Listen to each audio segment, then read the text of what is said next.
Bon dia a tots i totes. Una salutació molt especial amb motiu del Dia de les Illes Balears.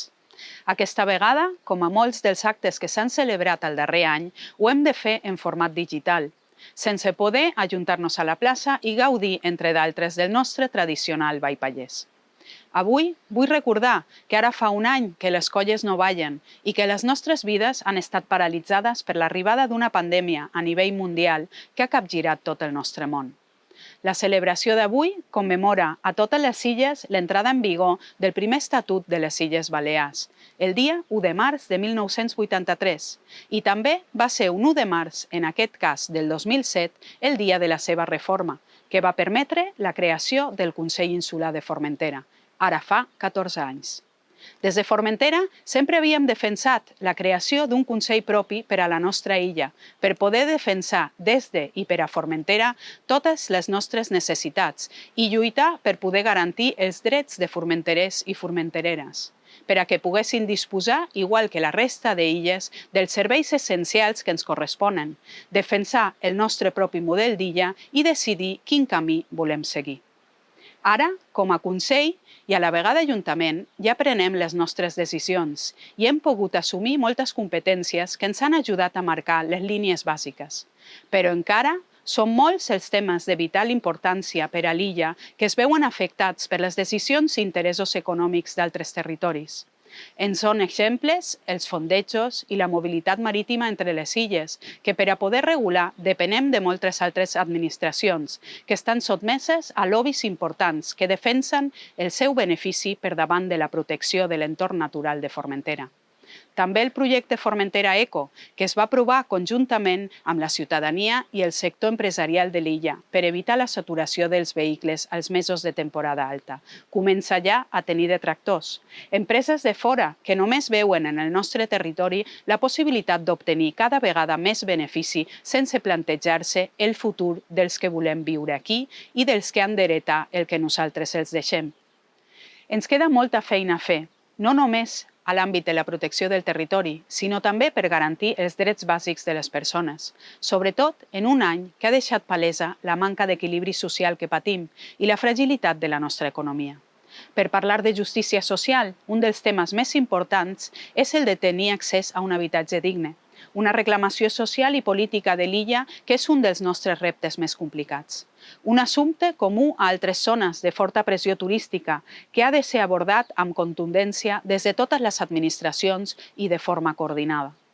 És per això que els propers anys serà més importants que mai la participació ciutadana per defensar els nostres costums i tradicions, l'equilibri social, però també la nostra sostenibilitat i futur.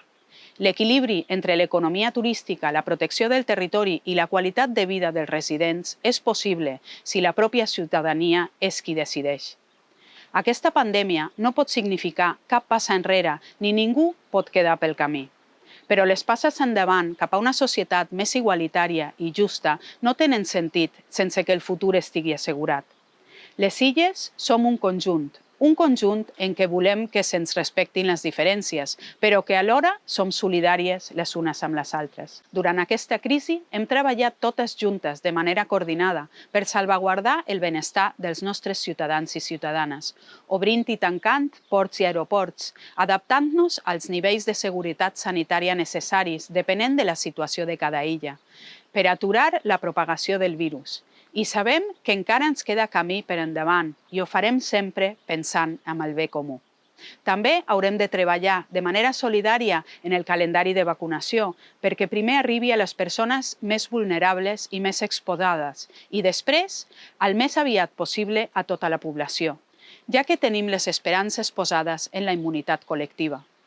Per això, vull fer una crida a totes les administracions a fer la força necessària per garantir que arribin les vacunes suficients per a que això sigui possible i puguem reactivar la lliure mobilitat i així la nostra economia. Som una illa que pateix una triple insularitat i si bé aquest fet moltes vegades té desavantatges, aquesta insularitat també té aspectes positius.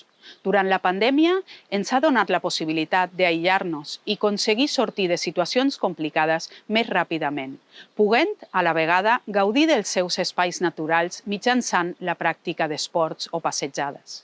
Com dèiem, Són moltes coses les que uneixen les Balears, però les diferències són el que ens fa únics i des de Formentera sempre defensarem la nostra singularitat. Avui, en el Dia de les Illes Balears, vull recordar un moment que personalment em va agradar molt i que vàrem viure com a illencs l'any passat, abans de l'inici de la temporada, després de la primera desescalada. Un moment en què després del confinament els formenterers i formentereres varen poder sortir de casa i recórrer la seva illa, com no ho havíem fet mai. Però també el moment que el va seguir, quan la mobilitat es va obrir als nostres veïns, eivissencs, mallorquins i menorquins, en què molts d'ells es varen apropar a visitar-nos i vàrem conèixer-nos i reconèixer-nos amb més intensitat que mai.